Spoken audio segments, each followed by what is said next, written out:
What's up, boys and girls? Welcome back to the Miller Brothers podcast. Sorry for the delay this week. Been a busy week for both of us, but we're going to get this out on Saturday morning. Eli, you ready to get started? Let's do it.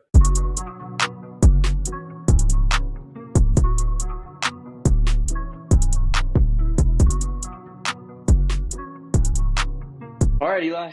A little delayed this week, but a lot of headlines to talk about. We can go back to last Saturday, week 0.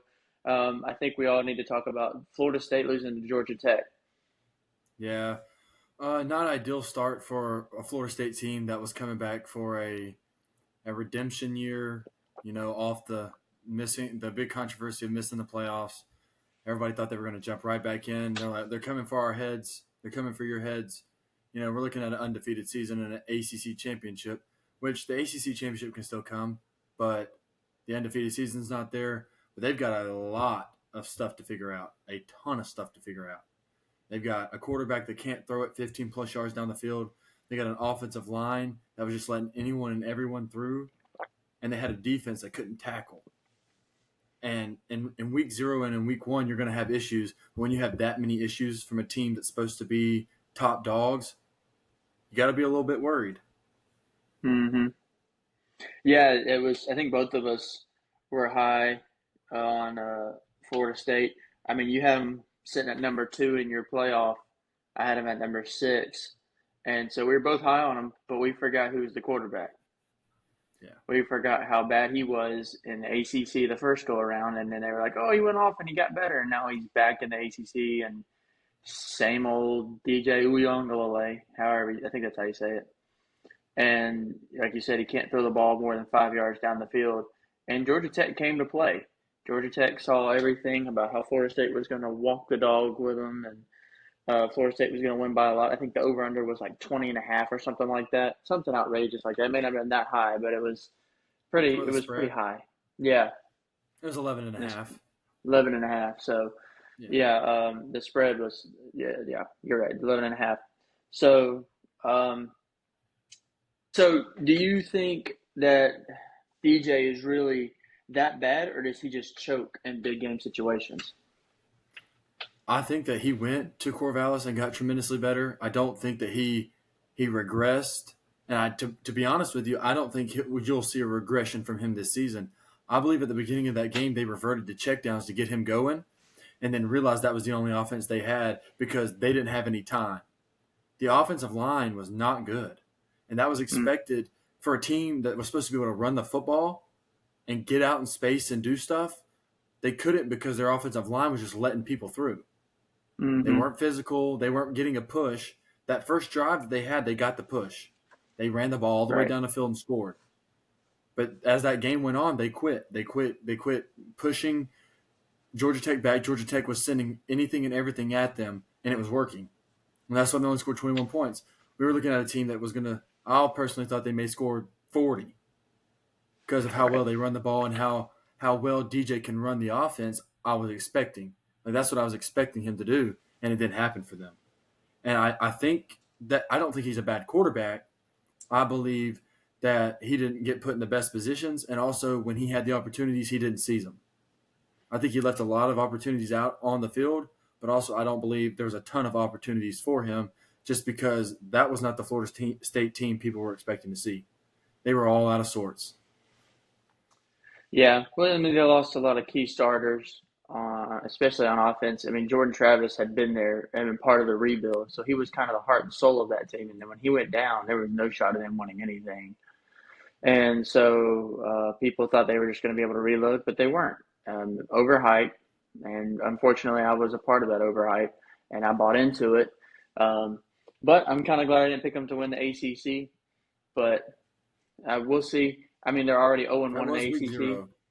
right? But they're still 0 and 1 in the ACC. They could run the table and still make the ACC championship and make a run for the playoffs. I think if that's their only loss, they still make the playoff. But it's kind of tough to Yeah, build on we'll that. yeah we'll talk about this. We'll talk about this later because we'll talk about their game coming up Monday against BC. But last time they played Boston College, that quarterback threw for about 350 yards and almost ran for Yeah, 100 on them. So if that yeah. defense isn't going to wake up and do what they need to do and tackle the ball carrier or get to the quarterback, They could be 0-2, and then you're looking at a 7 or 8 win year, and you're in trouble. Right. So it'll be at home. Again, we'll talk about it a little bit more later, but they gotta step up here on Monday night. hmm I saw a clip the other day. They had all the recruits there the other night and had them dressed in gear and lined up in offensive formation. It was pretty cool to watch Yeah. under the lights. It was really cool. But anyway, that was just something I saw. Um, I heard, so I got a group chat with some of my buddies, and Jackson, who listens to this sometimes, he came out. He's a big college football fan, huge college football fan. He came out. He sent a text message in our group chat today actually, and said, "I have a bold prediction." He said, "I think Alabama loses to Western Kentucky," and I was like, "What are you talking about?"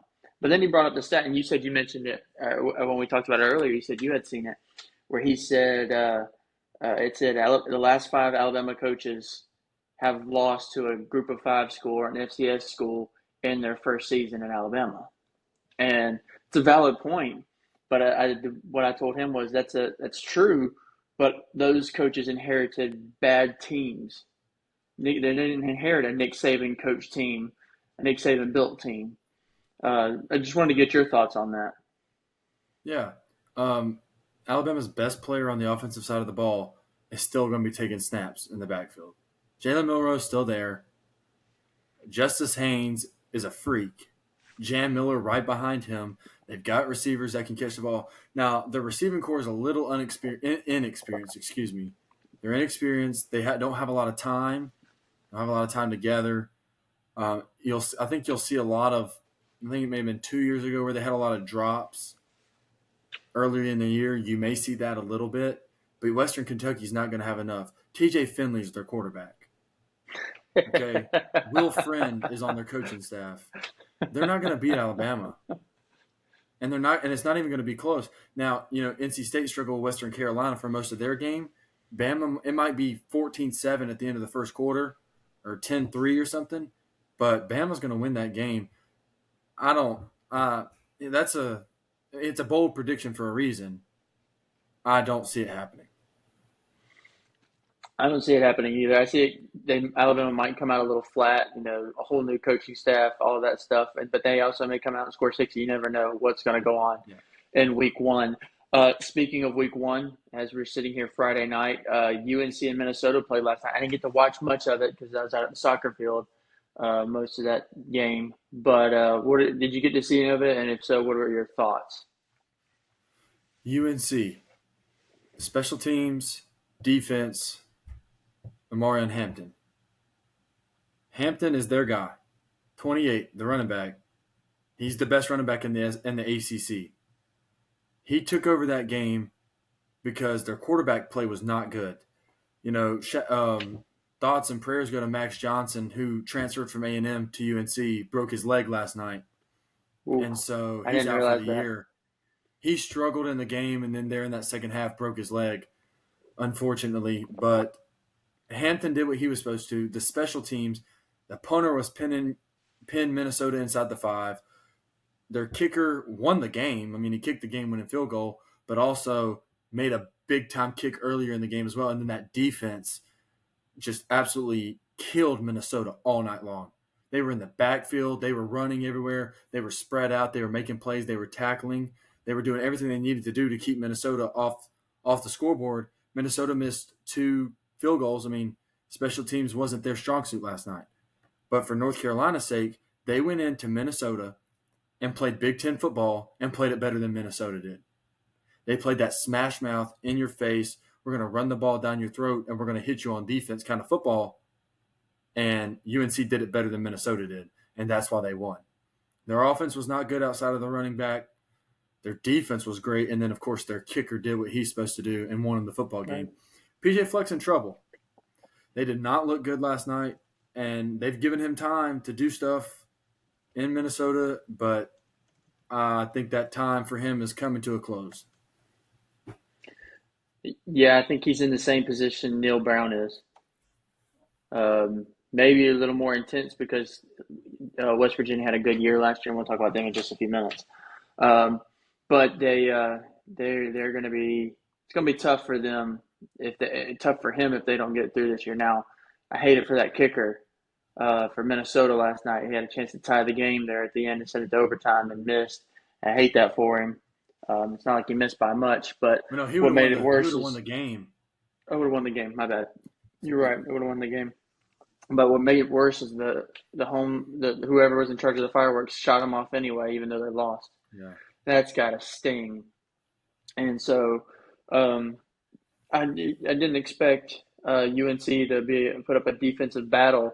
I mean, I love Gene Chizik, love what he did for Auburn, and I think he's a good defensive coach. But while he was at UNC these last few years, it was tough. They It were was bad. tough. Collins But came in there and turned that around. who is that? Where'd he come from? I'm not sure. I can't remember, but he's a good one. I saw him last night, and then of course my buddy here at school, Easton's a big UNC fan, so I get to hear a lot about him. But he's a good coach, and they showed it last night. Those guys were ready to play. You know, I But think that I've mentioned Minnesota it offense before, is but I not very was good either. they're not.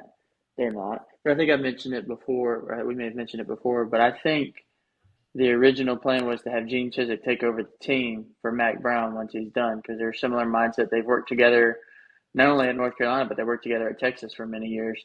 And so I think the goal was to build a successful program with Mac Brown, and then I think I said Mac Jones a few minutes ago. If I did, I apologize. Mac Brown, um, and then take over for him. But the defense was just abysmal, which you hate to Yeah, see. It looked like a Pete Golding defense. they were not Um, good. which no, they were not good. Anyway, moving on. SMU. SMU is first year in the ACC. Are they ready for the big time, for the spotlight of being in a Power Four conference? As much as I'd like to say yes, I believe what Rhett Lashley is a great coach. I think that as they get comfortable in that conference, they'll be good. But as of right now, no. They beat Nevada, got off to a bad start. I thought they were about to get blown out, to be honest with you. And they turned around and came back. They're going to have that high-powered offense. Not too sure about their defense. So I think that they could, but I mean, they could win some games, beat some teams they're not supposed to beat. But this year is not the year for SMU. I don't think so either. I mean, they struggled with Nevada, and I didn't anticipate that. I thought SMU was good enough to come in and just kind of manhandle, but they still, I think they're still on the same level as Nevada. I don't think they're ready for the ACC, and and so anyway, so some big games still left to play this week. It's going to be kind of a shorter episode. The big headlines are still yet to come up. So we've got 6 games that we're going to go through and pick, and then I think we're pretty much in agreement for most of them. There may be maybe one or two possibly that we differ on, but we'll start with our first game. I think second biggest game of the weekend, in my opinion. Penn State versus West Virginia at West Virginia. Penn State comes in ranked number 8, but West Virginia's got a lot of momentum carrying over from last year. So who do you have winning that game? And yeah, Penn State, James Franklin, great team. Drew Aller, great quarterback. This and that. Penn State's top 10 favorites, and one of the up there in the favorites of the Big Ten. But give me the Mountaineers, West Virginia. I am high on West Virginia. They got a great quarterback, homegrown wide receivers. Their defense is going to run around and make plays. Neil Brown's got a goatee now. He's a different guy. He's on the hot seat. He's ready to coach. Watched Pat McAfee today as he was out there at West Virginia. They canceled all classes for. They said it was like from K through senior in college. They were canceling classes. There was for that millions entire in county, front of yeah. the thousands of people, and they were out there partying in 100-degree weather because they're excited, and I'm excited. West Virginia, it's your time. If they don't win tomorrow, I'll be. They may not, but I don't like Penn State. I really like West Virginia, and that's why I'm picking them. I like West Virginia. I think they can make a run at the Big 12. If they win tomorrow, watch out. Yeah, I'm with you. I think it's going to be very hard to beat West Virginia there. I really don't know much about Penn State right now. I think they're going to be the Penn State of every year. Um, and so I think for that reason, I've got uh, with West Virginia winning that one, and I think it's going to be a close game, but I think it's going to be West Virginia winning, and I think it's going to be a huge upset.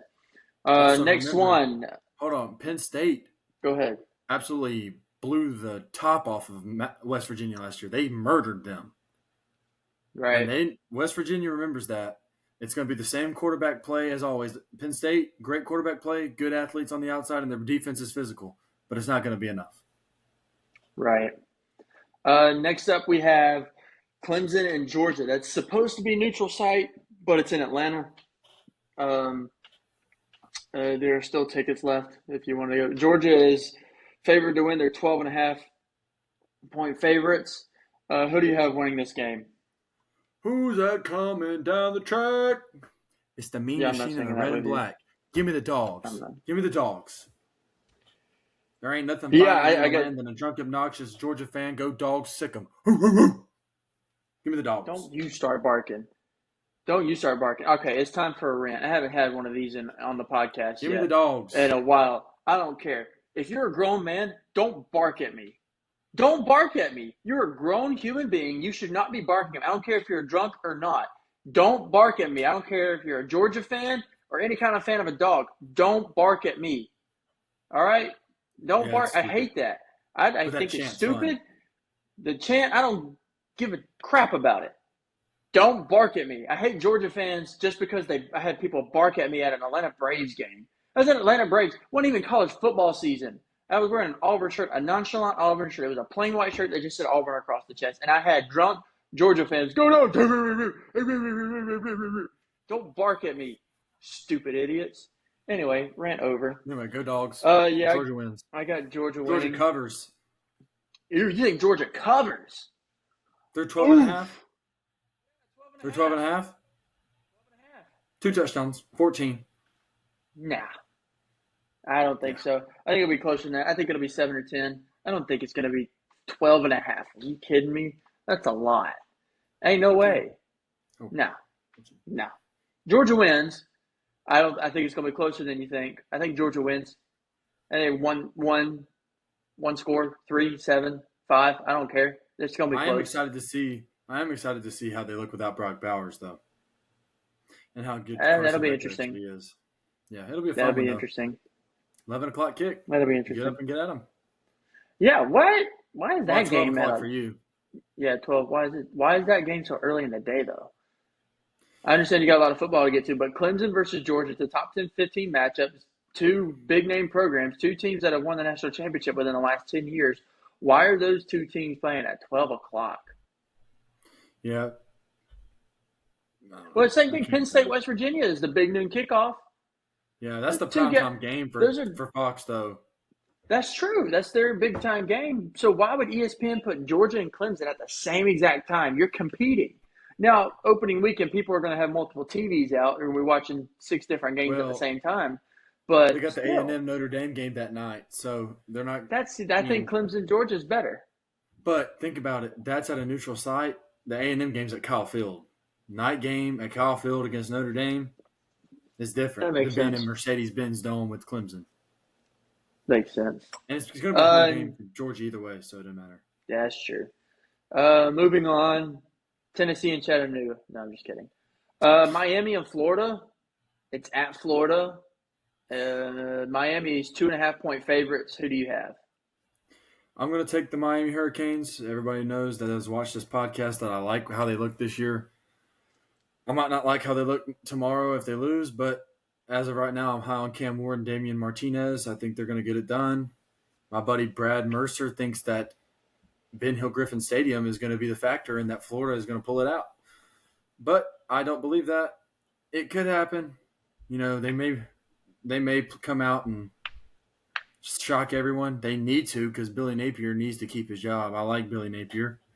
But give me the Canes.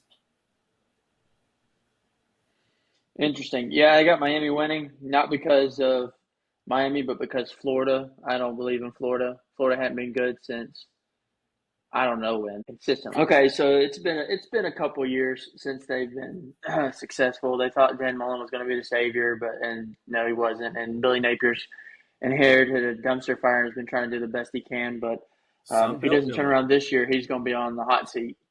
I think they'll give him 1 year after this one, but I think he's on the hot seat for sure. Yeah, it's a tough Uh, schedule. so we so the first three games we've gone through Penn State, West Virginia. We both have West Virginia winning. I think it's West Virginia's got too much momentum, too much excitement right now, and it being at West Virginia is going to be hard to Hey, beat. but if Penn Clemson, State wins UGA, that we both game, got. look out, dude. Yeah, If Penn they're going State to be hard to wins, beat.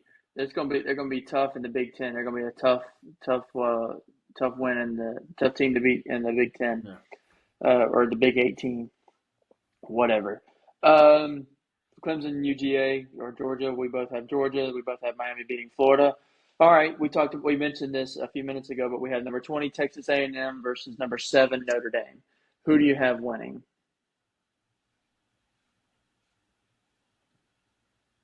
Hey, The can you hear me? Aggies. You have the Aggies. Okay, you made me think I was cut out. It's the Aggies, brother. Mike Elko train. I'm on it. Mike Elko train.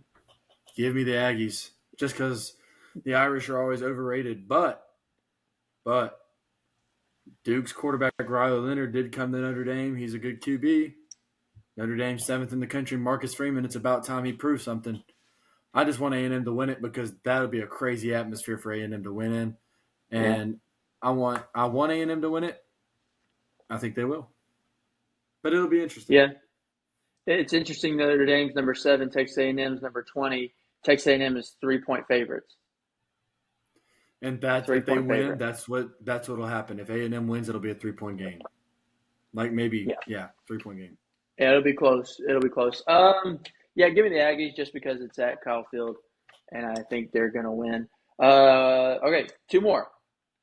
LSU and USC. That is a Sunday night game. Let me get to it real quick. LSU is a 4-point favorite, but it's in Las Vegas at Allegiant Stadium. Who do you have winning? I like LSU in this one. I don't know how good that USC defense is. I think their offense will be good just because Lincoln Riley is a great offensive mind.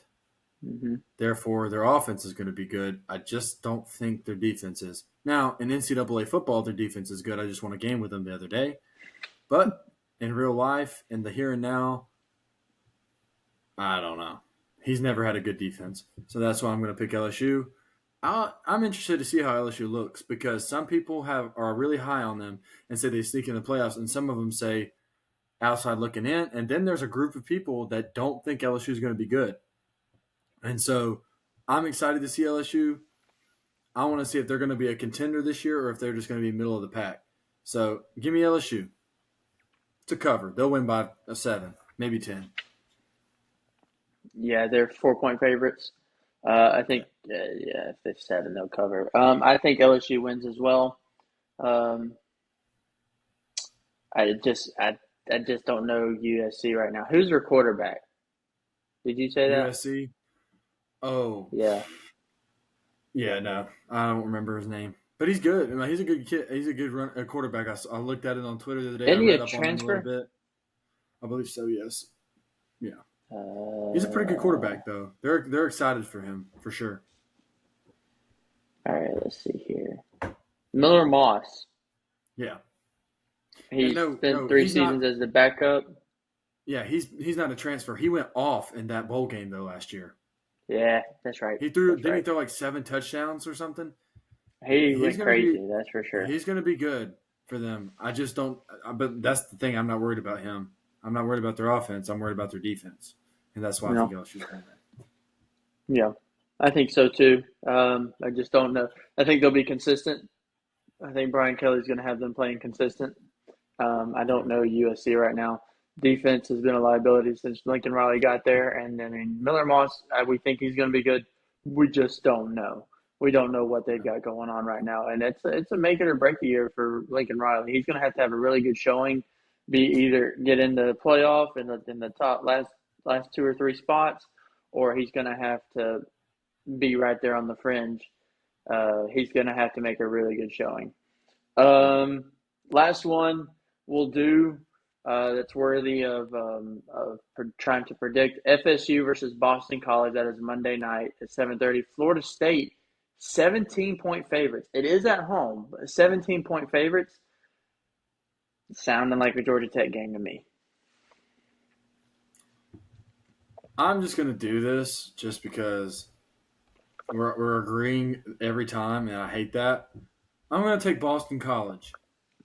And I'm going to do that because, I just picked Florida State to be number 2 in the playoff. So, give me Boston College. Their quarterback's going to – Castellanos, dude, he's a dog. They couldn't stop him last year. And after what I saw last week, I don't know that they're going to be able to stop him this year. This is going to hurt my record just because I know in my heart and mind that Florida State's going to win. I just want to pick Boston College just because I want to do it. And I believe that Florida State being at home is going to help because they're not in Ireland anymore. But a struggling football team is a struggling football team no matter where they play. And I'm going to pick Boston College to take advantage of a vulnerable Florida State team. Or they could be a pissed-off Florida State team and hang 60 on Boston College on Monday night. They either That's lose what or I they think hang is going to 60. happen. There's no in-between. I think it's going to be a butthurt Florida State team. They're embarrassed. They got embarrassed overseas. Florida State's going to win. I'm changing it. I'll switch it over. Nope. We're going to agree on everything. Florida State's going to win. Everything. I've talked myself out of it. I think they're going to be ticked off. People are already counting them out. And, yeah, so Florida State's going to win. I want your take on Florida State, and then we need to talk about Colorado because I got something to say. Oh, yeah, I forgot to write them down. I think Florida State's going to be ticked off. I think it's going to be interesting to see what happens. Being at home, I think they're going to win. I dare say they cover. 17 points, I dare say they cover. So anyway, just to run this down real quick, and then we'll get to your hot Colorado take. Penn State versus West Virginia. We both have West Virginia. We both have Georgia beating Clemson. Both of us have Miami beating Florida. Both of us have Texas A&M beating Notre Dame. Both of us have LSU beating USC, and both of us have FSU beating Boston College. You want to change your mind on anything else real quick? Nope. That sounds good right there. All right. Yeah. So this won't be every week. I think I just went with the safe options this week, kind of get my feet wet into this. We'll keep a tally of this. I've got it all written down. We'll keep a tally of this, and whoever wins at the end of the season will just we haven't decided on a prize or anything. Maybe just I think we just get bragging rights. I don't know if you actually want to put money on this or not. I don't have a lot of money, so probably not. You can pay for my cookout or something. But let's talk about Colorado for a second. Go ahead. They beat North Dakota State 31-26. Travis Hunter is an elite football player, top 5 in all of the country, maybe number 1. But they've got issues, bad. And I'll tell you why.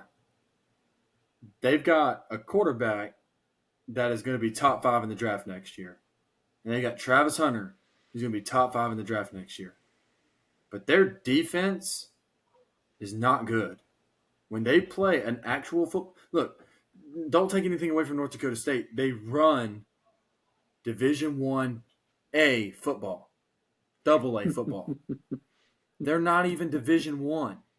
They're not in a conference. They didn't play some Conference USA team. They played a team that's an FCS school, basically. That's what they are. And they were getting beat. And there was a couple of things that happened on that last drive. There should have been a targeting call, and they started the clock real early before the referee put the ball down. Not saying North Dakota State would have won, but there was some stuff on that last drive that helped them out as well. Travis Hunter bailed them out of that game, him and Shedeur Sanders. They won that game for them, but those two guys aren't going to win every game. They go to Nebraska next Saturday, good luck. If they win it, then I can change my tone. But for Deion to talk the way that he talks, that's his personality. But for him to talk the way that he talks and then put a product like that on the field, they've got to fix that quick. Because they had the ball with 1 minute and 30 seconds left, and North Dakota State had 2 timeouts. You run the ball 3 times, you win the game. He threw it on 1st and 10 and threw an incompletion. It's just stupid stuff like that they do that causes issues. And you can be arrogant all you want to because you were one of the best athletes to touch the field, but you can't be arrogant when your football team hasn't won since they've won 4 or 5 games last year? And if they play like this, they're going to win 4 games this year. I get your personality is the way that it is, but Uh-oh. you got to fix that. Yeah. Like, dude, you got to change your tone for at least 5 minutes and start winning some football games. They should have put 60 on that team if they were ready for them. Or maybe they're just a bad football team. Either I way. think I think they're a bad football team. And I'll tell you why. He's revamped the roster twice now.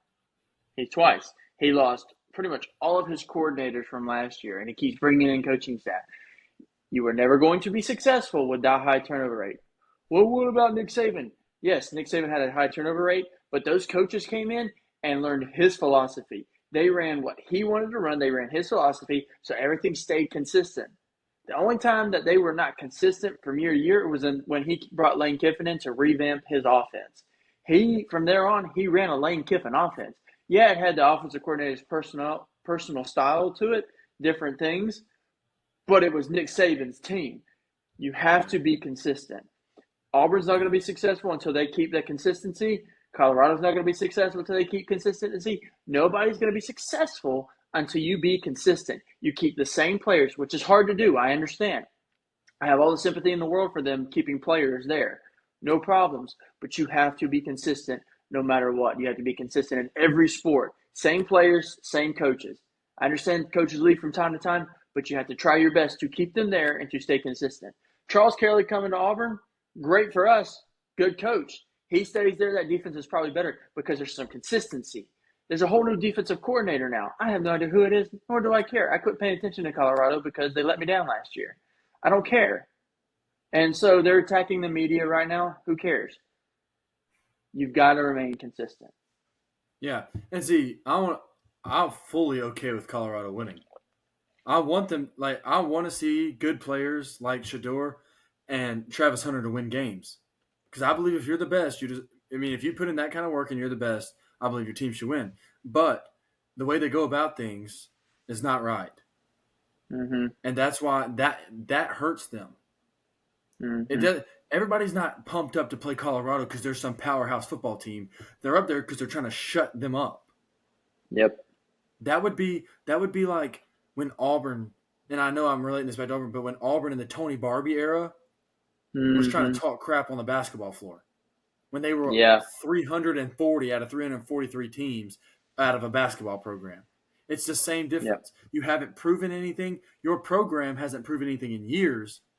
And this is your second year, and y'all haven't done squat to get to talk the way you talk. And so start winning, talk all you want to. I do not care. You've earned that right. Talk all you want to. But you haven't earned that right yet, so shut up and play football. Win some games. Beat Nebraska. That's the thing now, especially in today's. Yeah, I don't. That's something that's lost on today's generation. People are talking trash, even when they're getting beat, even when they're losers. They're talking massive trash, and just because of their personal stuff. Like people getting beat by 60 are talking trash in high school, and it's just there's no common sense, there's no decency, there's no dignity in today's culture, and so that's translated into athletics, and it's not good for any sport. And I'm on your side with that. You need to be quiet until you're winning. Now, when you're winning, or even you're being more competitive than you are, okay, then talk a little trash. But like Auburn last year, losing to New Mexico State, and then talking massive trash to Alabama. Set up, play football. Don't get that pass thrown on you. Whatever. I blame the defensive coordinator, whoever that was. I'm glad he's gone. I've already forgotten his name. Anyway, moving on. Yeah, it's week 1, baby. I'm excited. You trying to make it down to Auburn tomorrow? Nope, can't do it. I wish I could. I don't have the money to do that right at this moment in time. So, gotta stay here. I'd rather be on the plains than in the lonely confines of this dorm. But you gotta do what you gotta do. September 21st, I'll see them play Arkansas, though. So that I'm pumped for it. I'm ready to be back. I miss being there. I love being there. But duty calls, and you got to do what you got to do. Yeah. One last game to talk about, and then we'll shut it down for the evening. NC State. They won 38-21, but going into the fourth quarter, they were down 4. Yep, it was not a good football game. Grayson McCall did not play well. They relied on him too much to throw the football when their running game was working, Well, I and mean, their you defense say played they well. play well. He may not have played well until the fourth quarter because his That's stats true. are 26. His 26 for 40, 318 with 3 touchdowns and 1 interception. Now his QBR is 51, but he may have just played poorly till the fourth quarter. Yeah, now he turned it up in that fourth quarter, but they ran the ball well. And I talked to my buddy Brad Mercer today about the game. He's a big NC State fan, and he just said they did a lot of good things, but they just tried to throw the ball too much, and they relied on him. They could have Yeah. ran it a lot more, and they'd have been more successful. But I think NC State's got some stuff to fix. They play Tennessee next week, so Oof. Where's that game at? it's going to be a good one. That's going to be a good one. It's in Charlotte, I believe. I could be wrong. Really? It's a neutral site. I'm not sure, but it's Neutral somewhere. site, second game of the season don't make sense. Yeah, Auburn's done it. Yeah, no. That's why I say it. But people do it sometimes. All right, dude. Anything else you want to say before we shut it down? It's week one. I'm pumped. I'm glad that we're back on the gridiron. Shout out Dale County. The home team took down GW Long 34-14. Congrats to Coach Ballard. That was awesome. I'm hoping for a good season. Shout out Auburn High School as well. Coach Uncle Scott Goolsby over there at Auburn High, the DC. Got a shutout last week against Miami Central out of Florida, and they beat Vestavia Hills today. Pumped for those two teams. Pumped to have college football back. Pumped to be up all day tomorrow watching it. It's a great weekend. Gonna be a It's a great great season. weekend. I'm excited. Uncle Scott, if you're watching, hit us up. Join the pod. Yeah, we want Uncle Make us Scott on look the credible. pod. What do we? Get more We've already viewers gone on through here. all Talk this. football. Yeah, make us look credible. Make us look smarter than we Facts. actually are. Hop on. Whatever the kids are saying Shout out to nowadays. my Broom too. Basketball Yeah. season's around the corner. Did you see his? He tore his ACL, but he didn't really. Yeah, man. But look, Saturday's almost here. Lock in. Saturday's Game day in the here. morning. Football's here. Kyle Field. Let's do it. Saturday's here. Football's here. Football's the greatest, or second greatest sport in the world. It's the greatest season in sports. I genuinely believe it's the greatest season in sports because everybody's excited for it. August through Yes, sir. January, going into February this year, everybody's excited for football. I'm ready to run through a brick wall for football. I'm excited. Excited to see what the new season brings. A lot of expectations, a lot of hopes, not for us as Auburn fans, but a lot of expectations for everybody. We'll see how it goes. Hopefully your teams do well, except for Alabama fans, because you guys stink. Alabama stinks. That city stinks. It physically stinks. Your colors are terrible. Your mascot's terrible. Your sayings are terrible. War Eagle, see you later. Don't at me, bro. Blake. Yeah, never mind. Anyway, have a good See you, weekend. Hope your folks. team wins, except for Alabama. See you later. Have a great Saturday.